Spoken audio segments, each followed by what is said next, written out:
cette PME charentaise, Luc Binot jongle avec la calculatrice et les factures de gasoil. Le prix du litre a flambé depuis le début de la guerre en Iran.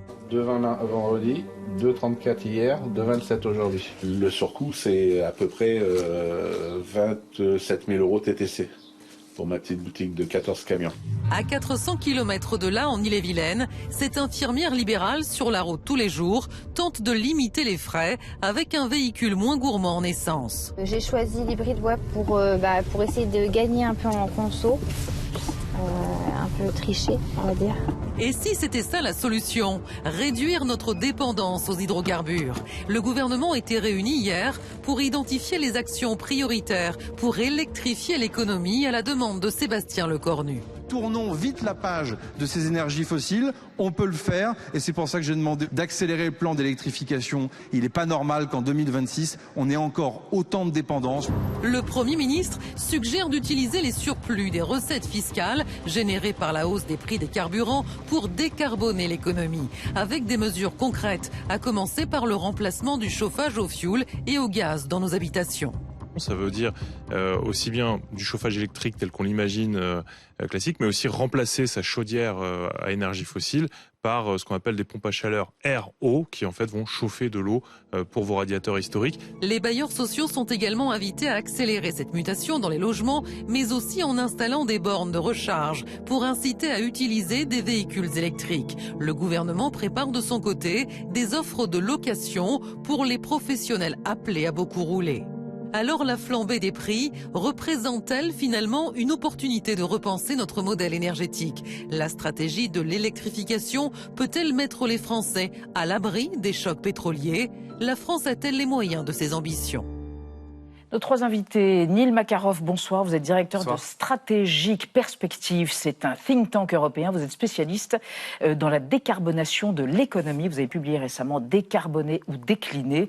Et vous considérez que nous sommes moins dépendants du pétrole aujourd'hui que dans les années 70, car une grosse partie de notre électricité ne dépend pas des énergies fossiles. En revanche, ajoutez-vous, notre dépendance existe parce qu'une grosse partie de l'économie dépend du pétrole. À côté de vous, Anne de Bréjas, bonsoir. Ingénieur de recherche sur le fonctionnement du système électrique. Vous êtes porte-parole de la Fédération Sud Énergie. Selon vous, les crises récentes comme la guerre en Ukraine n'ont pas permis le grand virage pour sortir du pétrole. C'est pourtant indispensable pour des raisons évidemment climatiques. Et à côté de vous, Anne de Guigné, bonsoir. Vous êtes grand reporter pour le quotidien Le Figaro, service économie. Selon vous, il est parfaitement utopique d'imaginer qu'on pourra sortir du pétrole à l'horizon 2030, mais cela va se faire pas à pas. Et les dernières annonces du gouvernement sur l'électrification relèvent plutôt de l'exercice de communication. C'est votre jugement. On va y revenir, mais on évoque d'abord le sondage du jour. 92% des Français, donc une très large majorité, s'inquiètent de la hausse du prix de l'énergie. Il faut dire que pendant la semaine du 23 mars, le prix du diesel a atteint en moyenne 2,19 € le litre, un pic inédit depuis 1985, date de la mise en place du suivi du prix des carburants. Ce record dépasse les sommets enregistrés en 2022 après l'invasion de l'Ukraine par la Russie. Neil Makarov, on n'a jamais été aussi dépendant du pétrole, des énergies fossiles et on continue à l'être, notamment dans les nouvelles constructions, dans les nouveaux bâtiments. On a déjà été plus dépendant du pétrole et des énergies fossiles dans les années 50-60. Et suite au choc pétrolier des années 70, on a quand même fortement réduit notre dépendance au pétrole, notamment dans la production d'électricité. Il faut imaginer que dans les années 60, on produisait de l'électricité à partir de centrales au fioul. Donc on a quand même fait d'énormes progrès depuis. Mais c'est vrai que plus de la moitié de notre énergie que nous consommons vient du pétrole, du gaz, et donc est importée. Ce qui a d'ailleurs un coût assez net pour l'économie française. En 2025, on estime que les importations représentaient 60 milliards d'euros de gaz et de pétrole pour l'économie française. On imagine que cet argent pourrait être mieux dépensé s'il n'était pas dépensé pour des pays comme l'Arabie Saoudite, les États-Unis ou même encore un peu d'énergie fossile venant de Russie. Anne de Bréjas, il faut dire que en fait, l'or noir, le pétrole, irrigue notre quotidien, l'essence dans la voiture, enfin tout aujourd'hui, le plastique, on ne se rend pas compte, mais il est présent tout le temps. Oui, enfin quotidiennement. Encore une fois, on a 60% de notre consommation énergétique qui est carbonée et là-dessus, qui est fossile. Et il y a une grande partie de pétrole, effectivement, on l'a dit, dans l'industrie, dans le chauffage, évidemment dans les véhicules. Donc difficile de s'en passer si on entend bien le changement d'usage, par exemple moins rouler, faire du télétravail, prendre les transports en commun ne suffirait pas. C'est massif. Ah si, on saurait le faire. On saurait le faire. Il y a d'ailleurs des scénarios. Je pense notamment au futur énergétique de RTE à horizon 2050 qui propose des sorties et d'autres, des sorties complètement du pétrole. Vous nous rappelez ce qu'est RTE, l'acronyme ? RTE, c'est le gestionnaire de réseau qui exploite de transport électrique, donc exploite les lignes haute tension et qui est aussi en charge de la prévision à long terme de l'équilibre du système électrique. Et donc, en fait, on a la stratégie nationale bas carbone. Enfin, tous les objectifs disent qu'il faut atteindre la neutralité carbone en 2050, c'est-à-dire, pour résumer, se passer des énergies fossiles. Et je dirais même pétrole et gaz. Pétrole et gaz. Alors, on n'a presque plus de charbon en France. Dans d'autres pays, c'est aussi le charbon. Oui. Et donc, comment on fait ça ? Ça veut dire qu'on remplace massivement par de l'électricité décarbonée, puis un petit peu de biomasse, mais qui est en difficulté. Donc voilà, on n'a pas le choix, en fait. Si on veut préserver une planète habitable, on n'a pas le choix que de sortir. On sait le faire. Par contre, c'est très compliqué. Il faut s'inscrire sur le long terme. Oui.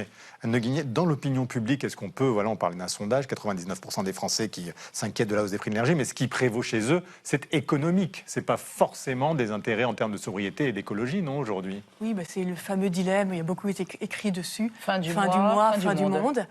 Et chacun, évidemment, arbitre plutôt, surtout dans les périodes de tension, pour la fin du mois. Tout le monde... Il faut partir du présupposé que les gens ne sont pas irresponsables. Tout le monde rêve que ses arrière-petits-enfants vivent dans un monde qui soit habitable, avec de la biodiversité. Comme on le disait avec Marc-André Sellos, précisément, avant. Mais à court terme, les gens doivent aller bosser, veulent faire leur plein, s'inquiètent de pouvoir faire leurs courses. Et c'est vrai que ce fameux dilemme, il y a eu une tentative d'essayer de le réconcilier. Vous savez, c'était par le prix de la tonne de CO2. Dire, si on augmente, d'augmenter le prix, grosso modo, de la pollution, pour, du coup, que les gens arbitrent de manière responsable leur consommation. On a bien vu ce que ça a donné avec les Gilets jaunes. Oui. Donc ça reste, d'un point de vue économique en tout cas, c'est la meilleure manière pour permettre à chacun d'arbitrer en aidant évidemment les plus défavorisés. Mais les gouvernements, ça fait des années qu'on a ce problème des prix déjà Rocard planché dessus. Et ce qui est très compliqué, Michel Rocard, pardon, c'est que Bercy a essayé 50 fois de le faire, de trouver le bon dispositif où vous ciblez les personnes modestes qui ont besoin de leur véhicule pour aller travailler et grosso modo pas les Parisiens qui prennent leur SUV pour aller un week-end à Deauville. Donc et c'est compliqué de trouver vraiment le bon... Alors c'est compliqué et on va regarder une archive qui date de 73, après le premier choc pétrolier, et déjà on cherchait comment... appliquer peut-être la sobriété, c'est le président français Georges Pompidou. Comment réagir face à la flambée du prix du pétrole ? Il est certain que si la pénurie de pétrole devait se prolonger pendant des mois et des années, eh bien tous les pays finiraient par en subir les conséquences, directes ou indirectes. Et que par conséquent, le devoir du gouvernement est de se préparer à prendre, le cas échéant, des mesures sérieuses, des mesures graves. Mais avant d'en arriver à ce type de mesures, je fais appel, et nous faisons appel avant tout, à cette vertu traditionnelle, paraît-il, du peuple français, qui est l'esprit d'économie. Économisons l'essence, économisons l'électricité, économisons le chauffage. Et Makarov, à l'époque, il n'y a aucune idée de changement de modèle. On se le pose aujourd'hui, mais encore une fois à tâtons. On se le pose. Il y a déjà eu une crise en 2022, une crise énergétique majeure suite à la guerre l'invasion en Ukraine, absolument, qui a été un moment où le politique a plutôt cherché à passer l'hiver. Donc la sobriété à nouveau. Exactement, on passait l'hiver 2022-2023. Aujourd'hui, on a une nouvelle crise énergétique, seulement 4 ans après. Et là, le politique commence à se poser la question, comment est-ce qu'on change durablement notre mix énergétique pour pouvoir se séparer de ces dépendances aux pétrostates que sont le Moyen-Orient, les États-Unis, la Russie. Les pétromonarchies pour traduire. Exactement. Et c'est là où l'électrification est véritablement l'unique stratégie dont nous disposons pour nous affranchir du pétrole et du gaz, mais aussi de mettre à l'abri les Français les plus modestes, finalement, de la volatilité de ces énergies. Parce que le prix du pétrole et du gaz n'est pas fixé en France. Il est avant tout fixé sur les marchés internationaux, ce qui veut dire que le jour où vous avez un choc géopolitique, du jour au lendemain, vos factures énergétiques et à la pompe à essence explosent. Et c'est le cas depuis un mois. Et c'est le cas depuis un mois. Donc la véritable stratégie pour mettre à l'abri les Français, c'est avant tout d'électrifier et les véhicules, le chauffage et l'industrie. Yann de Brélaz, pourquoi ce serait un déclic maintenant avec cette crise plutôt qu'à 4 ans? Qu'est-ce qui a changé? Ça paraît aussi peut-être conjoncturel, cette guerre pour s'arrêter. Oui, je crains que ça ne suffise pas, mais moi, je suis quand même étonnée avec tous les rapports du GIEC, les uns après les autres. Vous avez parlé avec votre précédent invité, qui disent il faut faire vite, très vite, sinon on sera dans une planète inhabitable. Quand on voit déjà les conséquences aujourd'hui sur la biodiversité, sur l'état de nos forêts, des sols, on a l'impression qu'il n'y a toujours pas eu le déclic et on continue effectivement avec des réactions à la petite semaine alors qu'on sait, c'est massif ce qu'il faut faire. C'est vraiment, il faut complètement revoir nos modes de production, nos modes de consommation. Je prends l'exemple du transport. Oui, bien sûr, il faut absolument sortir des véhicules thermiques, ça ne fait pas de doute, mais il faut aussi réduire la taille de nos véhicules et surtout il faut développer les transports en commun. Or, encore aujourd'hui, l'avion coûte moins cher que le train, par exemple. On n'investit pas du tout assez dans le train. Sur l'isolation, on n'a pas du tout fait ce qu'il fallait, etc. On va y venir, mais on va déjà se concentrer sur la mobilité électrique, comme on dit, donc les voitures électriques. Et on en parle avec vous, Anna, depuis le début de la guerre au Moyen-Orient, les ventes de voitures électriques explosent. Oui. Enfin, en tout cas, repartent à la en hausse. hausse. Oui, on ne donnait plus forcément très cher de la voiture électrique depuis le recul de l'Union européenne en décembre sur la fin des voitures thermiques en 2035. Et pourtant, ce mois de mars, les ventes de véhicules électriques ont atteint des records. Plus de 49 000 immatriculations neuves, c'est plus de 69% par rapport à mars 2025. Alors, plusieurs raisons expliquent ce regain d'intérêt. La première, la hausse des prix du carburant. Faire le choix de l'électrique aujourd'hui, c'est gagner en pouvoir d'achat. Une étude de l'ONG Transport et Environnement montre qu'en période de crise, un plein d'essence revient en moyenne à 142 € par mois, contre 65 € pour un plein d'électricité. Sur un an, ça fait quand même plus de 900 € de différence. Ça n'est pas rien. Et puis, la deuxième raison qui pousse les Français à se tourner vers l'électrique, c'est le cumul des aides publiques. La prime coup de pouce, qui est venue remplacer le bonus écologique, peut atteindre 5 700 € pour les ménages les plus précaires, à laquelle on peut désormais ajouter un bonus entre 1 200 et 2 000 € si les batteries de ce véhicule sont fabriquées en Europe. Et puis, du côté des constructeurs, eux, ils ont saisi l'enjeu de proposer des voitures citadines qui coûtent moins cher pour pouvoir continuer à vendre. La Renault Twingo E-Tech en est l'exemple parfait. Elle arrive en France ce mois-ci. Elle coûte moins de 20 000 € avant aide et elle est déjà sacrée voiture électrique la moins chère de France. Anne de Guigné, Sébastien Lecornu a demandé justement des réflexions, des mesures d'urgence. Est-ce que l'électrification du parc automobile, ça viendra uniquement grâce à davantage d'aides publiques ? Non, pas uniquement. Enfin, vous en avez largement parlé. Il y a aussi évidemment une impulsion du côté des constructeurs. Évidemment, le nouveau modèle de Renault répond en partie à la question. Donc il y avait une question d'offre et de demande. Et jusqu'à présent, il y avait un peu un problème des deux côtés. En tout cas, du côté des constructeurs français. Après, ceux qui ont des voitures électriques, on entend un peu moins, mais c'était quand même un des grands moments des dîners de raconter ces galères entre ces prises et à quel point on s'est trouvé perdu dans de recharge et à quel point c'était compliqué. Donc il y a quand même, de tous côtés, il y a quand même eu des faiblesses. Les constructeurs ont raté parfois le coche.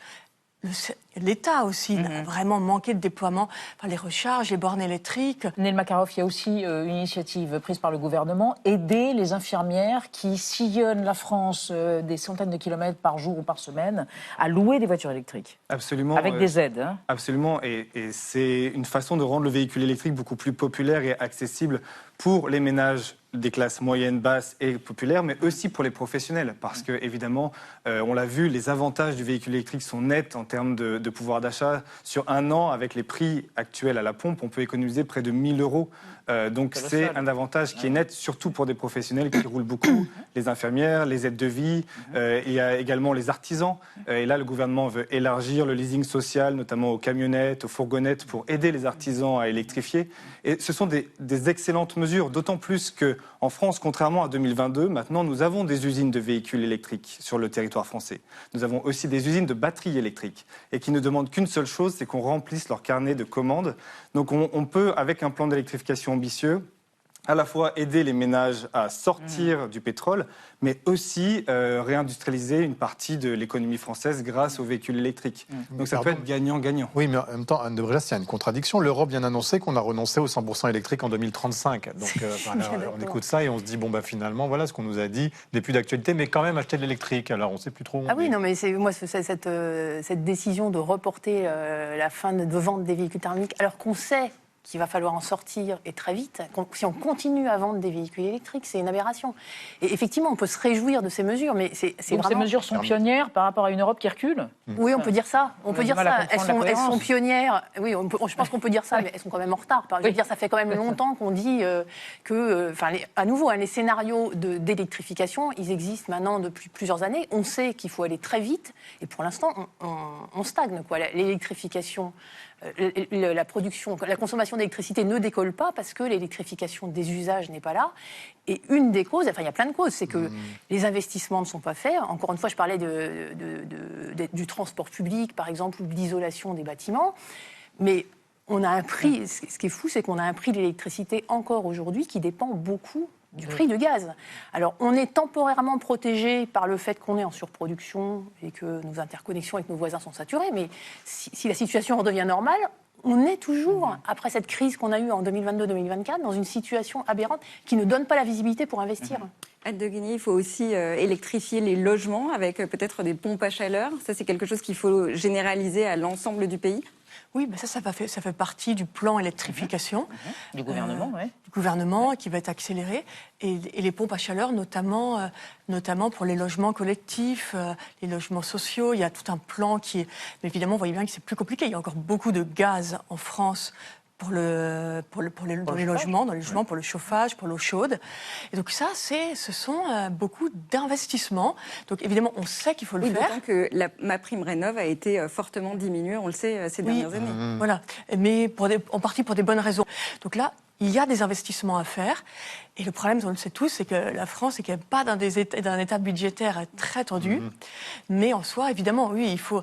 les grands sujets, c'est les entreprises qui doivent s'électrifier, le logement, le transport, on le sait depuis des années. Mais si on veut plus d'électricité, il faut en produire davantage. Et le gouvernement mise sur les énergies renouvelables. En tout cas, c'est ce que dit la ministre déléguée chargée de l'énergie. Écoutez, c'était ce matin même. C'est un grand honneur pour moi de vous annoncer la relance des appels d'offres pour les énergies renouvelables électriques pour intégrer de manière plus forte la filière photovoltaïque dans l'industrie française. Concernant l'éolien terrestre maintenant, le développement de cette filière doit se faire en privilégiant le renouvellement des parcs existants. Cela nous permettra de consolider notre industrie sur l'éolien posé, mais également de devenir leader sur l'industrie de l'éolien flottant. Neil Makarov, alors là, on ne comprend pas non plus, parce que début février, dans sa feuille de route énergétique, le Premier ministre, Sébastien Lecornu, semblait revenir sur les engagements de la France sur les énergies renouvelables. Donc c'est quoi, là ? C'est de la com ou réellement on va accélérer ? On ne peut pas électrifier si on ne produit pas plus d'électricité, notamment sur le court terme. Alors on a une surcapacité en ce moment, mais d'ici à 2030-2035, on va devoir avoir besoin de beaucoup plus d'électricité. Et l'éolien est notamment une solution comme le solaire. L'éolien en mer est un gisement avec un potentiel énorme en France. On a beaucoup d'entreprises qui assemblent des éoliennes au Havre, à Cherbourg, à Fos-sur-Mer maintenant. Donc c'est vraiment un secteur des fleurons industriels français. Et donc à un moment donné, ramener un peu de cohérence quelque part dans ce plan énergétique français en ayant le parc nucléaire existant, mais aussi les énergies renouvelables, c'est vraiment un levier nécessaire pour électrifier rapidement notre économie. Anne de Bréjas, en même temps, là aussi, on se dit c'est le nucléaire qui pourrait nous permettre d'avoir davantage d'électricité et beaucoup plus rapidement que les énergies renouvelables qu'on ne sait pas stocker encore aujourd'hui quand elles produisent de l'électricité? Non, mais il y a des scénarios 100% renouvelables qui tiennent la route d'un point de vue. Donc on a un choix. On a un choix entre nucléaire et 100% renouvelable. On a plutôt fait le choix du nucléaire. Mais le problème, c'est qu'on est toujours en train de se dire, effectivement, la France n'a pas d'argent pour investir. Or, tous les investissements sont toujours rentables sur la durée. Et ce qu'on sait maintenant, c'est que le coût de l'inaction climatique est infiniment supérieur au coût. Le Bilal, là, qui est un économiste qui a eu le prix des jeunes économistes, dit on sous-estime complètement le coût de l'inaction climatique. Et on sait que plus on attend, plus ça sera cher. Donc il faut vraiment se mettre dans une perspective d'investissement à long terme qui, en fait, pour la plupart, doit être public parce que le privé n'a pas cette visibilité sur le long terme et ne pas renvoyer à chaque personne la responsabilité de faire des gestes, ça suffira pas. Quoi. De Guigné, l'objectif, c'est de faire passer de 60% à 40% d'ici à 2030 la dépendance aux énergies fossiles importées. C'est énorme. C'est jouable quand même s'il y a une mobilisation comme celle à laquelle on assiste visiblement là, peut-être conjoncturellement, mais tout de même. On est un peu dans... C'est énorme. Hein. Et puis il y a beaucoup d'inconnus technologiques. En effet, le stockage... EDF a fait beaucoup de promesses. Hein. Moi, je crois beaucoup au nucléaire, mais EDF a quand même eu aussi des soucis ces derniers temps. Donc, espérons que ça va bien aller. Là, il y a des nouveaux réacteurs qui sont annoncés. Plus de 70 milliards d'investissements. Donc, c'est pas que de la com, parce que vous disiez justement, c'est de la com. Qu'est-ce que vous trouvez la com, c'était pour dire... de pas forcément probant dans ce qui est annoncé? Non. C'est que la plupart des annonces d'électrification étaient déjà là. Déjà là. Moi, je trouve que c'est habile de la part de Sébastien Lecornu, qui est sous tension à l'Assemblée. Tout le monde lui demande de limiter les prix à la pompe. Et moi, je trouve qu'il a raison de dire, attendez, le sujet, c'est l'électrification. Le sujet, c'est le long terme. Et voilà, et c'est de la com. Et je dis de la com dans le sens où la politique, c'est beaucoup de com. Et ça, il a raison pour moi. Neil Makarov, et à l'échelle européenne? À l'échelle européenne aussi, on réfléchit à l'électrification. Il y a un plan d'électrification européen qui sera proposé à partir du mois de mai. Donc peut-être que le plan d'électrification français sera une bonne inspiration pour la Commission européenne. En tout cas, la France est le premier pays à dégainer sur l'électrification à l'échelle européenne. Il y a un certain nombre de pays qui sont plus avancés que la France, par exemple la Suède dans le secteur du bâtiment ou par exemple l'Estonie dans le secteur de l'industrie. Mais malgré tout, c'est la première fois qu'on a un plan un peu plus cohérent à l'échelle nationale et ça peut faire un précédent à l'échelle européenne, donc plutôt une bonne nouvelle. Et Anne de Bréjas, ça nous coûtera moins cher quand même à nous consommateurs ou pas globalement aux Européens si on fait plus d'électricité? Ça nous coûtera moins cher à condition de revenir sur ce prix de marché de l'électricité qui est complètement déconnecté de ce que ça nous coûte. Aujourd'hui, on l'a connu pendant la crise, les prix ont explosé alors que les coûts n'avaient pas du tout augmenté. Comment vous expliquez? Pourquoi? Parce qu'on a un prix de marché, parce qu'on a voulu mettre en concurrence une électricité qui s'y prête absolument pas. Et donc le prix de marché reflète le coût de fonctionnement de la centrale la plus chère sur le réseau à chaque instant. En général, c'est une centrale à gaz. Qu'est-ce que ça lui coûte? Le gaz qu'elle met dedans.